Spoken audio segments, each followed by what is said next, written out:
All right, let's look at exercise 9. This is also from section 2.5. So this question is asking us to look at the chain rule in a little bit more of a general way. We have this function u, which we don't understand the definition of, but we don't really need to for the purpose of this question. So if we're asked to differentiate p of x, we need the chain rule because we have an inside function and an outside function. So let's talk about what those functions are. So one way that I like to go about this is talk about, what is our most basic input to these functions? Usually it's x. So follow x, where basically what are the steps that x has to go through to be kind of mapped or transformed into p of x? Well, the first thing that x is going to do is go through this like intermediate function u. And what comes out of that is u of x. So then what happens to u of x? That goes into a function we know a little bit more about. That gets, that becomes the power to which e is raised. So from there, we get e to the u of x. So each one of these blocks in here, these represent a different function. So this right here function, I don't understand what it is. I just know that it's u of x. This other function I know a little bit more about. Specifically, this is e of the x. Whatever comes into this, I raise e to that, and then that's what that function does. So essentially, I can differentiate each of these functions and look at the chain rule this way. So typically what we do with the chain rule is we take derivatives from the outside in. So what's my outer function here? My outer function is going to be basically whatever happens latest in this process. In this case, that's e to the x. So what's the derivative of e to the x? That's e to the x, except I don't want this just to be e to the x. I want to take the derivative of e to the x, but I want to evaluate that derivative at whatever the input is here. And in this case, that input is u to the x, or u of x. So my derivative of the outside function is going to be e to the u of x. But then I have to kind of keep working inward from the chain rule, for the chain rule.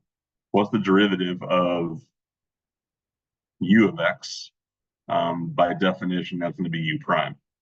And since I don't know the definition of u, that's about as far as I can take that.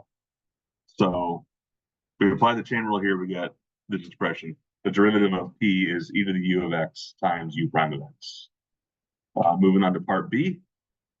Now what we're kind of looking, it's similar to p, except we're kind of going in the opposite direction here. Basically, I still think my functions are u of x and e to the x, but now I'm composing them in reverse order. So what's the derivative here? Well, my outer function is u. So what is the derivative of u? By name, that's going to be u prime. U prime of what? It's going to be u prime of whatever the input to that function is, which is e to the x. So that's the outer portion of the chain rule. And I want to multiply that by the derivative of e to the x, which is e to the x. So here's my complete derivative for B. Moving on to C, we have r of x equals cotangent of u to the x. So let's write down what our functions are here. So let's say that r is equal to f of g of x. So what is our inner function g? So g of x is equal to u of x. What is the outer function f? That's going to be the cotangent function. So cotangent, not cosine, cotangent of x. So now we can take a derivative of either one of those individually. What's the derivative of u of x? That'll just simply be u prime. And what's the derivative of cotangent? That's going to take a little more work. So let's give ourselves some scratch work here. I believe we can redefine this. Cotangent of x is equal to cosine of x over sine of x. and I'll be fully transparent here, I do not remember what the derivative of cotangent x is, but it's also not a big deal if you don't remember, because we can construct it by using the quotient rule here. So the derivative of f is going to be the derivative of cosine, which is negative sine of x, times sine of x minus cosine of x times the derivative of sine of x, which is cosine of x, all over the denominator squared, which is sine squared of x. So I believe this is going to simplify for me in a little bit of a convenient way. If I factor out a negative sign, I get sine squared of x plus cosine squared of x all over sine squared of x. Sine squared of x plus cosine squared of x, that's an identity. This comes out to be -1 over sine squared of x, which is equal to negative cosecant squared of x, which now that I have it, looks very familiar. So f prime of x is equal to negative cosecant squared of x. So now that we have the derivatives of our inner and outer functions, now we can find the derivative of r. So the derivative of r is going to be equal to f prime of g of x times g prime of x. So f prime is negative cosecant squared of x, but I want to evaluate that at the function g, which in our case is u of x. And then I want to multiply that by the derivative of g, which is simply u prime of x.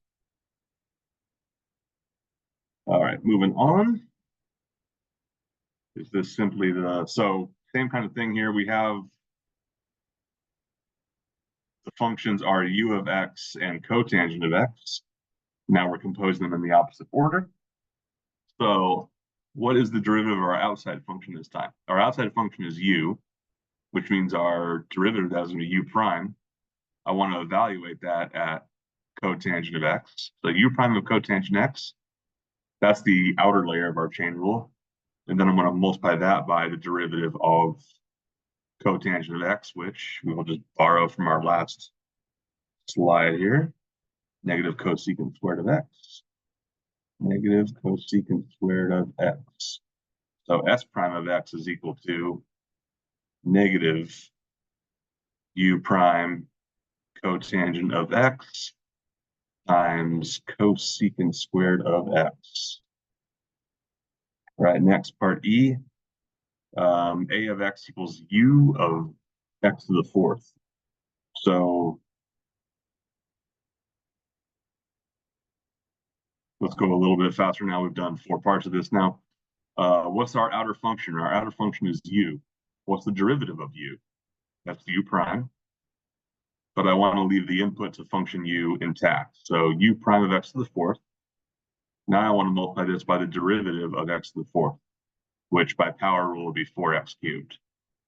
So our derivative is going to be 4x cubed u prime of x to the fourth. And I believe finally part F, yep. So u to the fourth of x. So now we have something a little different. I'll draw a block diagram for this one here. What's the first thing that happens to x? Well, x gets run through some function u, and what comes out is u of x. So what happens to u of x? It gets raised to the power of 4. And what comes out is u to the fourth of x. So my outer function here is this, basically x to the fourth. Whatever comes into this function, I raise to the power of 4. What is the derivative of x to the fourth? Well, that's going to be 4 times x cubed, except the thing that goes inside this parentheses is not simply x, it is u of x. Because I want to take the derivative of x of that outer function, but I want to evaluate at the inner function, or the input to that function, which is u of x. And then I want to multiply that by u prime of x. So one last thing here, let's just clean it up a little bit. we'll put it back in the kind of the notation they were using. 4u cubed of x times u prime of x.